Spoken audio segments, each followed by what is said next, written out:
know the Lord liveth, and blessed be the rock my salvation be exalted. I know the Lord liveth, and blessed be the rock my salvation be exalted. I know the Lord liveth, and blessed be the rock my salvation be exalted.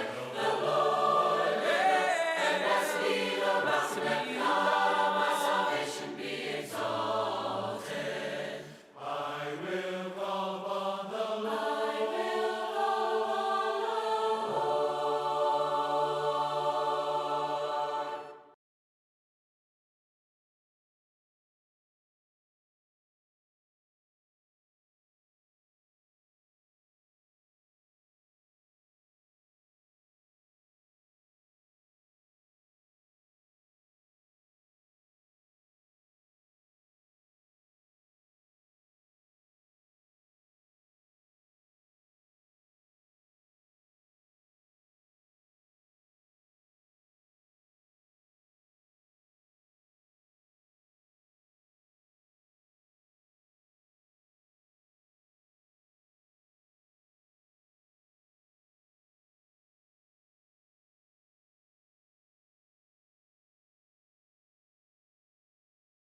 those things that glorify and honor you.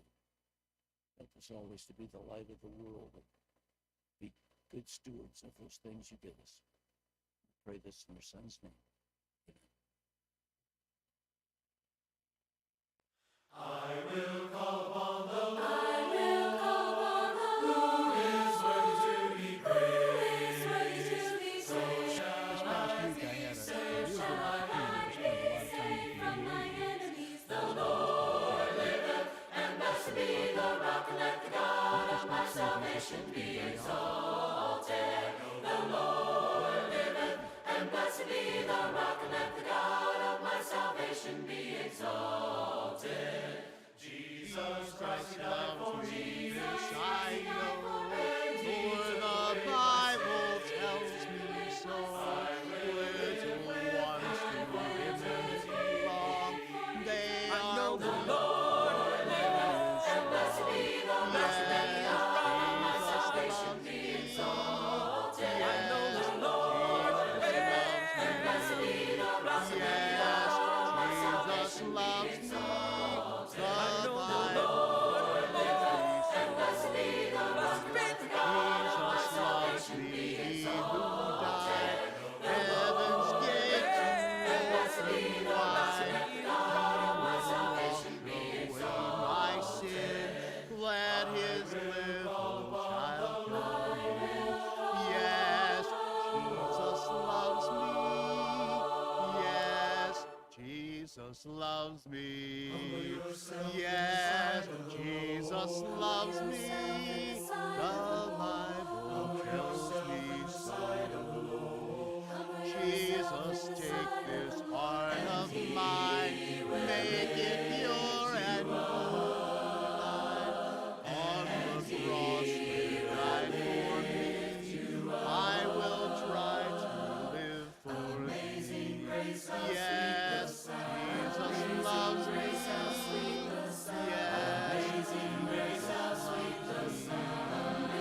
Yes, Jesus loves me.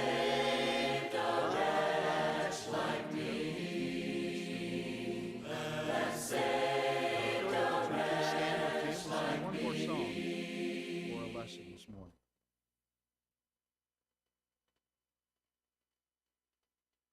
I will call upon the Lord. I will call upon the Lord. Who is worthy to I am the vine and ye are the branches.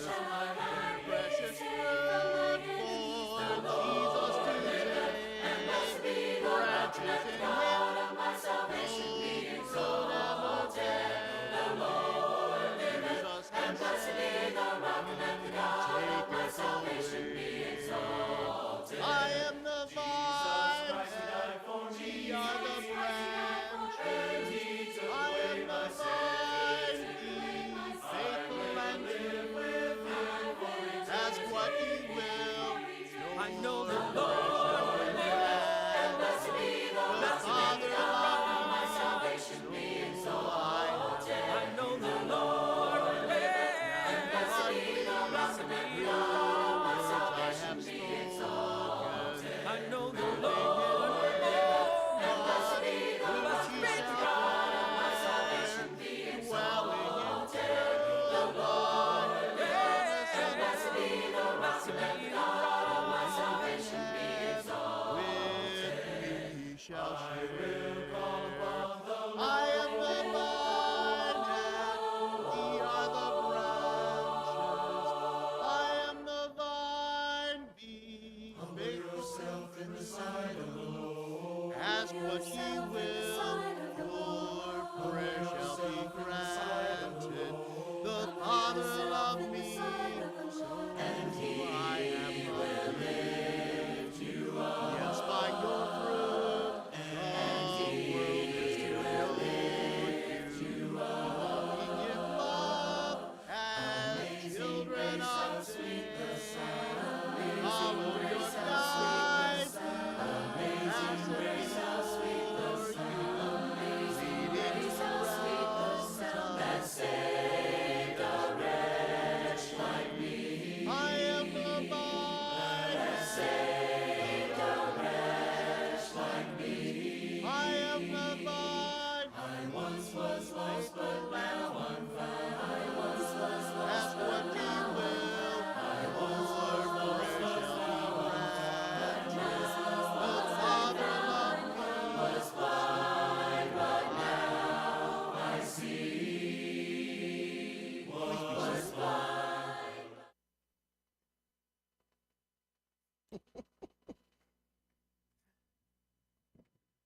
you.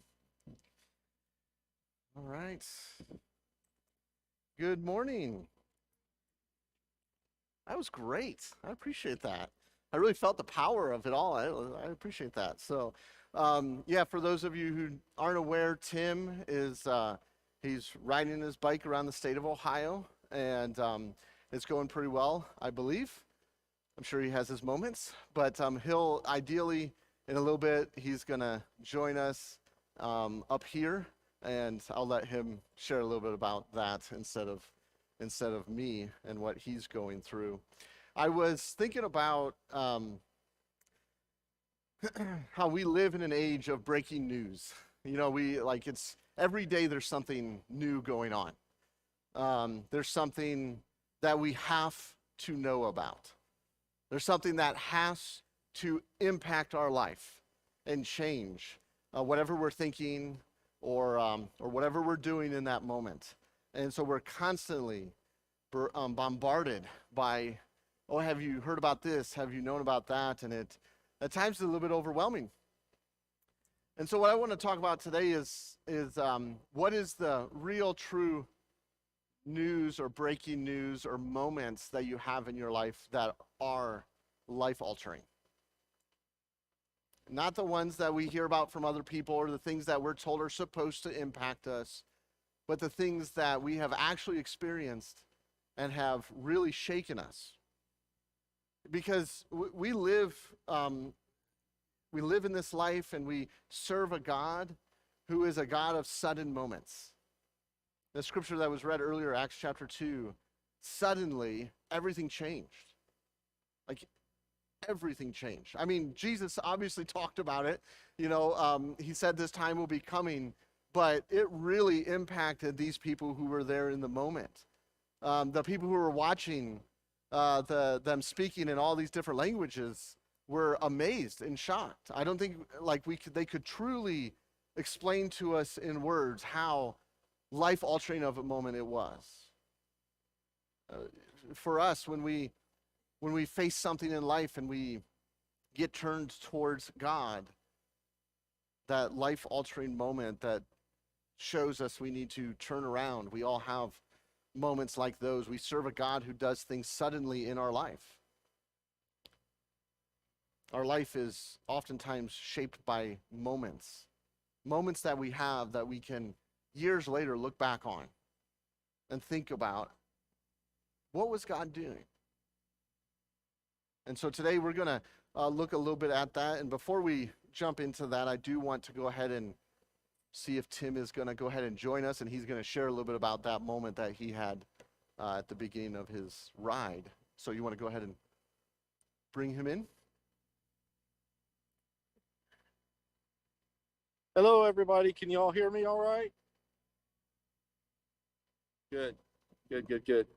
Well, I was able to listen to Tyler there and the song that Jeff led before the service, so really enjoying it. I'm here with my brother Mark. We just had the Lord's Supper as well, and really appreciate Tyler sharing his sermon with everybody today.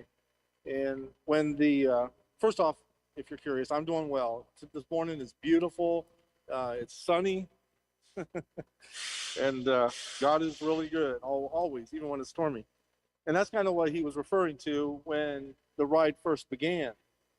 I'm in Marietta right now and partway up the other side of the state. And so I'm really encouraged right now.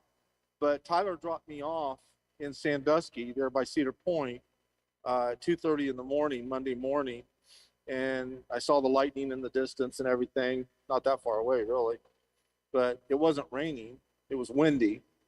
And then about 10 minutes after Tyler drove off and I rode off into the dark, the storm hit. And I mean, it really hit. And you may have seen some of the shots I took of that, that I posted, some live videos. I was under overpasses, trying to stay out of it a little bit. It was really discouraging because, I mean, I was starting a very long trek. And it was kind of weird because it was like a breaking point right at the very beginning. And I got to Toledo, got to the Echo Meadows Church, and was greeted there by some folks. a couple of those folks came up from Findlay to say hi to me, and that was Jeff and Brenda and Endicott, and they were talking about how I had come through the storm. It was already kind of sunny, and not sunny, but it was a lot better. I had the headwinds in my face, about 20, 25 mile an hour headwinds, along with the pelting rain. And it was just like, no, you're not going to do this, And so Jeff Endicott said to me, wow, he said, that's kind of symbolic of the way your life started. And that meant a lot to me. That kind of encouraged me to keep going, not to quit. And so there were a lot of other rough periods of time in this ride. Yesterday, I hit a wall, a really bad one because of the hills and the 90 degrees and all that. Literally put me on the side of the road, just laying in the grass, in the shade, just trying to rest. Didn't get many miles in yesterday, but that was a breaking point. But then last night, I read something that somebody had sent to me, a gift to me, and that was a comment that they made was that, here I'm asking God to help me finish a bike ride, like that's such a big deal. But God's saying, is that all you want? There's a lot more to this than just simply a bike ride. And so I know that's true, and I'm encouraged by that. And that meant a lot to me and kept me going as well. So, as Tyler's going to be sharing with you about breaking points and things of that nature, I just want to encourage you all by saying that, we guys got to keep going. Just put one foot in front of the other and just never quit. Just keep moving forward. That's how serving God is done. So that's all I wanted to share with you. I'm doing well. It's rough, but I'm doing well. I'm using chapstick. Remember all that chapstick you guys gave me a few years ago? I'm using that. So I'm being a sissy and using chapstick just like Jeff Kirk. So, so love you, Jeff. I love all of you. Thank you for your encouraging words, your text, your support, your pledges, everything that everybody's done. Just love you all. God bless. And I'm going to get back on the bike here in a little bit. I've been listening to praise music as I ride this morning. It's been a nice worshipful experience. So God bless and love you all. Well, good luck, Tim. We're praying for you. I think he said thank you, I think, but all right. Goodbye. I don't know if he can see us.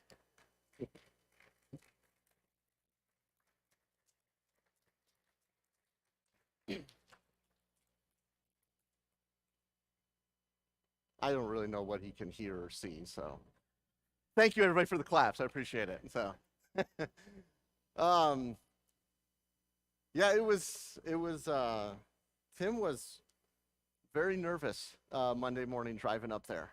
He was very anxious to get started because it's been a long time leading up to it, and then he saw the weather, and it couldn't have started off worse, I would say, for him. Really, really challenging. I was driving back, and it was pouring down, raining, and I was thinking, man, I hope it's not hitting him, but it surely was. So if you didn't hear him that well, he had stopped under underpasses and a rest stop just to get a break from it, and he actually, when he was at a rest stop, he took his socks and put it under the air dryers, drying them out, so he could make it through the night. So quite a challenge that he's undertaking, and I want you to hear a little bit of something that he did share, that for him, the idea that this was more than a bike ride, but in his mind sometimes this is just something I'm dealing with. Sometimes we do that with things that shake us in life. We minimize it to ourselves. This isn't as important as something else. Nobody would care about this that much. How important is that to those around us? And so he kind of hinted at this idea that someone reminded him that this was more than a bike ride. Things that happen in your life that may not be a big deal to other people, I'm saying it's a big deal to you, and it's a big deal to God because it's impacted your life. There are things that happen to us. There are moments that we have sudden moments in life that shake us, where we question things. We question ourselves as parents. When our child makes a decision and we think, where did that come from? When we hear something from our jobs, it could be some promotion that we were expecting to get and we found out that it's gone to someone else. It could be, we've heard recently about an illness of a mom or a dad. And so there's a lot of moments in life that can shake us. And then a lot of times we go, well, I know that God has a plan. And we know that God has a plan. And we put it on wood and we hang it in our houses and we say, God's got a plan. And it looks wonderful. And there are some times where it doesn't feel so wonderful in life, though. Like we say that and we hang it up and there's designs and it's true. But boy, it really feels terrible. And it doesn't feel like there's a plan. It doesn't feel like God's doing much because our life is going so difficult. And it's hard in life. And so we have those moments where it's really a challenge, those moments in our life that are breaking us and shaking us. And then we have moments in our life that are just really going great, and we forget about God in those moments as well. And so it's going really, really bad, and we're like, God's there, but we're not happy. Or it's going really, really good, and we're and we've recovered from that, and we've kind of forgotten about God. And so those are a couple things that we kind of face. We're going to look at the story of Joseph to look at sudden moments in his life. If you want to turn over to Genesis chapter 37, we're going to look at a few different key points or things that are said about him. And we're going to make our way through his life showing, well, this is what his response was to what happened to him. And use that as an example for us. Genesis chapter 37.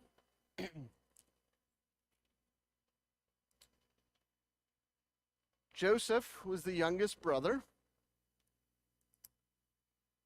And he comes out in Genesis chapter 37, verse 5. And it tells us that Joseph had a dream. And then he goes and he tells it to his brothers.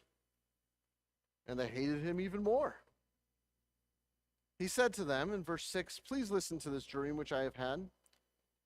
For behold, we were binding sheaves in the field, and lo, my sheaf rose up and also stood erect, and behold, your sheaves gathered around and bowed down to my sheaf. So here's this kind of a tipping point for Joseph's brothers. They had a problem with Joseph because they had to work and their relationship with their dad was different. And you just want to look at like how families are like dysfunctional, just read the Bible and you'll see a lot of stuff in there. And I think the point of it is that God is still there in everyone's dysfunction, right? In everyone's screwed up relationships and how are we, relying on God or not. But the point is there were some real problems going on, and this was a breaking point for Joseph and his brothers. And after this, as the story goes on, they sold him into slavery. They were planning on killing him. They had this interaction. No, we shouldn't kill him. And so the brothers debated killing their own brother and selling him into slavery. So it was a really, really bad family dynamics going on there. So they sold him into slavery. And at this point, when we are shaken, when something terrible happens to us, what is the thing that we go to stabilize us? There is a difference between a victim and a survivor. Everyone is a victim of something. Something has happened to you. Absolutely. Everyone is a victim of something. A survivor is someone who has a choice. A survivor is someone who like a victim doesn't have a choice. You didn't choose for what happened to you to happen to you. A survivor says, I'm going to choose something else. And so I want to make a very clear distinction between that is that we as people have choices.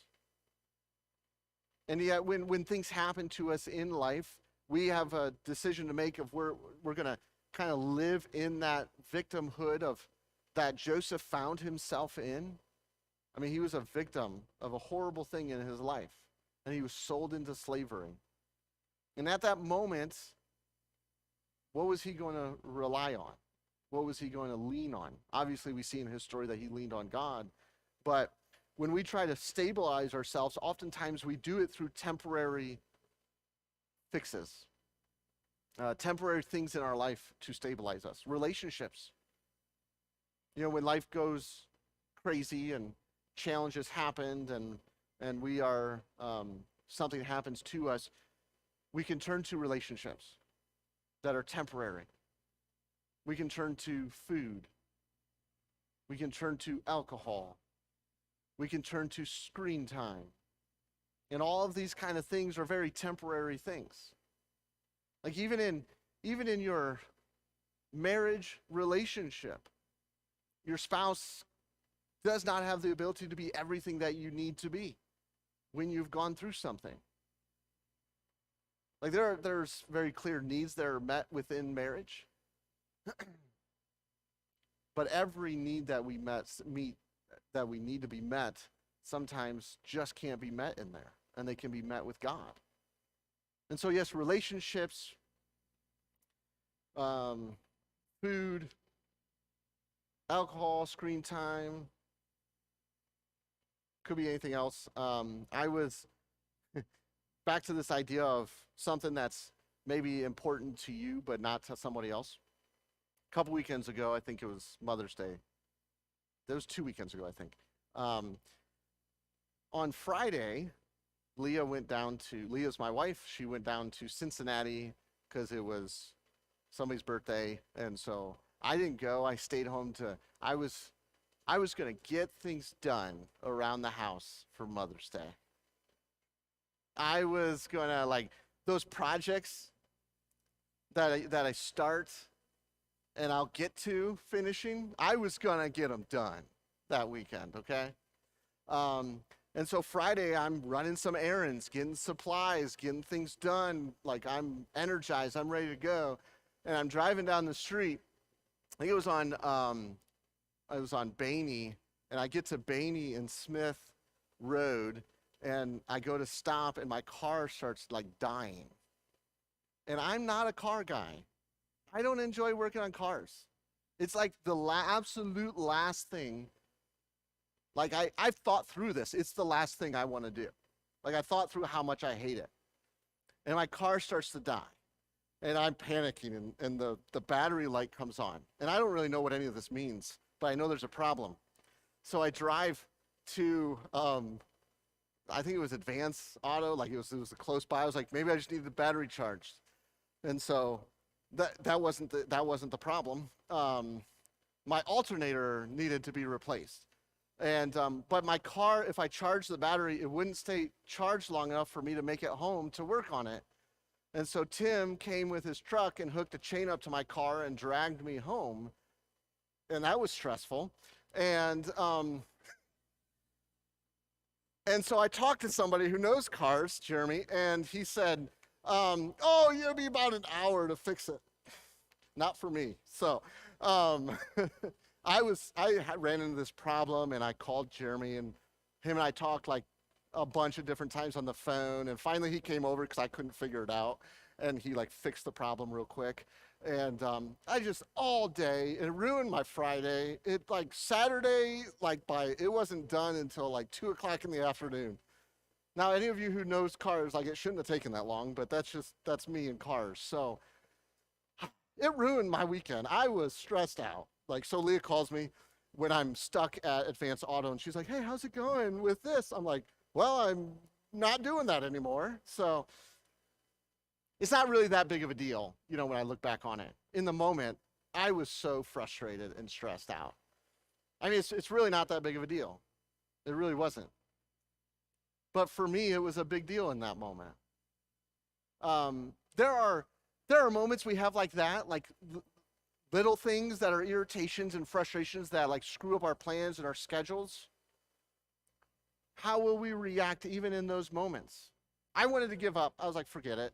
I'm done doing anything else today or any other projects. I'm just going to go eat Reese peanut butter cups and watch TV. Like, that's what I wanted to do. And so, and ice cream and stuff. So I wanted to turn to food to give me satisfaction in the moment of being stressed out and frustrated. So that wasn't a big deal, but even in those moments, how are you going to react?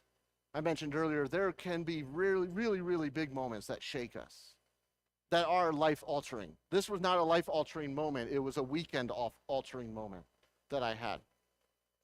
But what are those moments that you have that are just totally shake you and throw your life off? Obviously, if Joseph is having this dream that his brothers are going to bow down to him, he's not going to be sold unto slavery. How would that, that doesn't make any sense in Joseph's mind. So, I want to read from a passage from 1 Peter. We have moments that shake us. And we'll try to catch, there we go. 1 Peter chapter 5, verse 10 says, "After you have suffered for a little while, the God of all grace, who called you to his eternal glory in Christ, will himself perfect, confirm, strengthen, and establish you." You know, sometimes I read this and it's like really, really encouraging. Like God's gonna, he's gonna strengthen you and he's gonna establish you. And then, but you have to suffer. Like that's the not fun part. You know, I've had people say, well, if you're not suffering in life, then are you really following God? Like what's really going on? Like if everything's going great, what is, maybe you are following God and you're just waiting for Satan to attack you in some way you weren't expecting. But the idea is you're going to suffer for Christ. You're going to have this wonderful, healthy, the health and wellness gospel, like that everything's going to be wonderful once you accept Christ. I've had this conversation with different parents over the years of when they're teenager or different individuals, people in their 20s and 30s, like when they accept Christ and they start to follow him, and they're like, what the heck happened to them? They're like doing crazy stuff now. Well, they want to follow God. They want to do what God is, like they chose to follow Christ, and now their behavior, now their choices. Well, because Satan's really, really angry because you decided to follow God. Like he was fine with you, and then you chose to follow him. He's going to make it a lot harder to follow him. It's a life-altering moment to accept Christ and be baptized into his name. And when those temptations and that difficulty comes, what are you going to choose? God says that he is going to strengthen you. He's going to establish you. Okay. Joseph, we're going to move back through the story of Joseph a little bit more. Joseph was very successful. He was the head of Potiphar's home. And when he's the head of the household, like taking care of everything, he gets accused of sexual harassment or something, like it's some kind of sexual immorality that he's being accused of towards Potiphar's wife. And so they just believe her, and he goes to prison, and he's in prison. I'm running through these kind of quickly. These are terrible, terrible things, like to be accused of something that you didn't do and then be sent to prison for it. I recently read just a headline. I didn't look into the details about it, but about a guy who had been serving like 20 years in prison for some kind of sexual something, it was 20 years. He was been 20 years in prison, so he was accused of rape, I think, and so they found out that he didn't do that, and that he was let go free. I've been accused of things that I haven't done, but I can't imagine what Joseph was going through. Like this kind of thing where he's serving time in prison for something, being accused of something terrible. And that happens still today. How will you respond to that? And so we have moments that shape us throughout our life with Christ. Jeremiah chapter 18, in verse 3, it says, "Then I went down to the potter's house, and there he was, making something on the wheel. But the vessel that he was making of clay was spoiled in the hand of the potter, so he remade it into another vessel as it pleased the potter to make. I don't know if you've worked with clay before to make pots. I do terrible with it when I've tried to.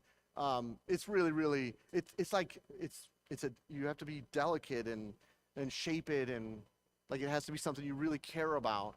And this is what God is talking about in our lives. Like he really sees these imperfections, and he wants to shape us. He wants to improve our lives in the here and after.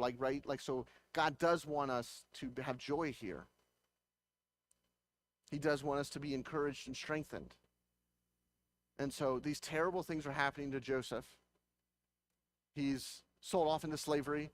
I don't know, he was probably an arrogant, kid and stuff. Him and his brothers and his dad was messed up in their relationships. So he's sold off into slavery. He's accused of what he's accused of with Potiphar's wife. He's sent into jail, and he goes on and interprets dreams. But then let's look at what it says about Joseph in Genesis chapter 41, verse 39. It says, since Pharaoh said to Joseph, after these terrible things have happened, God has informed you of all of this. There is no one so discerning and wise as you are.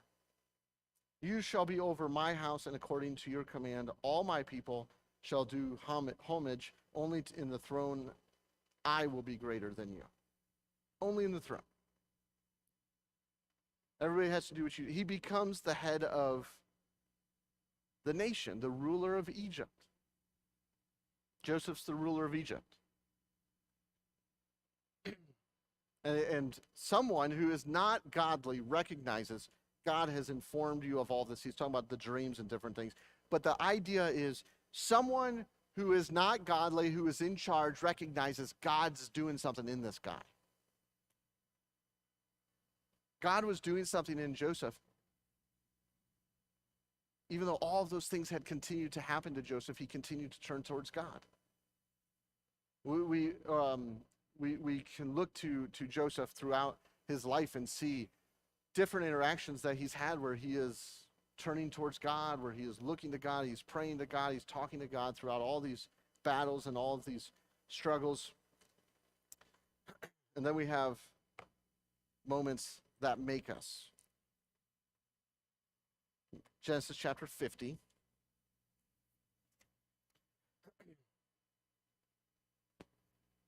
Genesis chapter 50, verse 18. His brothers, after he has been ruler of Egypt, his brothers and the family where he was living was suffering of a famine, and so they were going to Egypt asking for help. And so Joseph lets his brothers know that it's him. Joseph could have had his brothers killed without question. No one would have even questioned Joseph. He could have gotten his revenge because of what he was a victim of.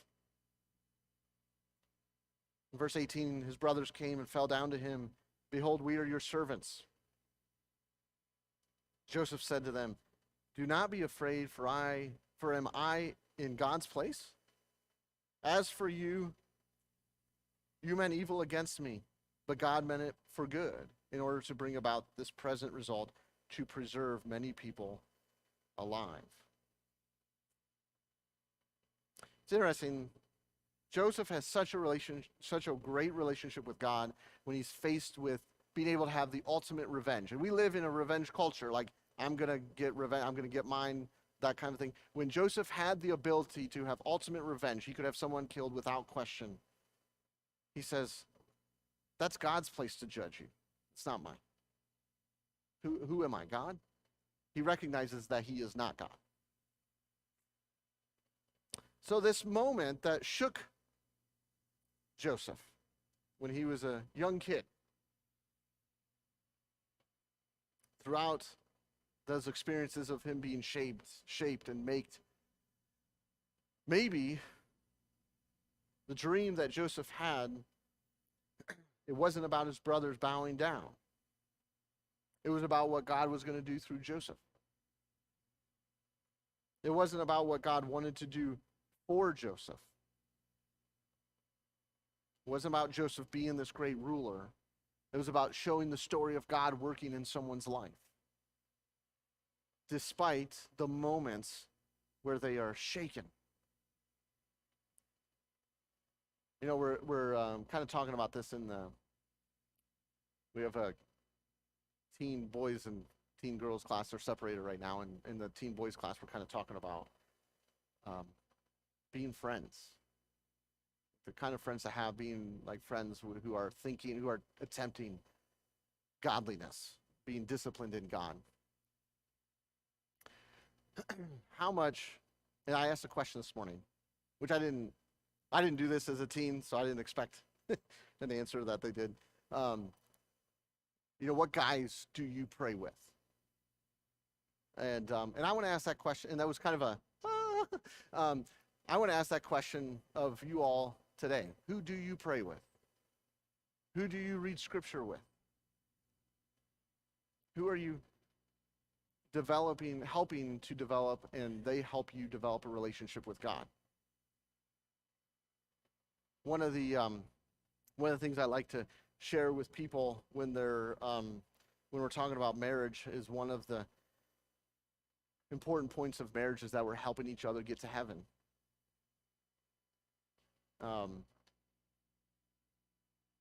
In moments that you're shaken, you can lean on friends, you can lean on your spouse. But as Joseph did ultimately, he leaned on God because that's all that he had. That's all he had. So when we are shaken for God, are we looking at that, or can we look back on when we were and see what God was doing?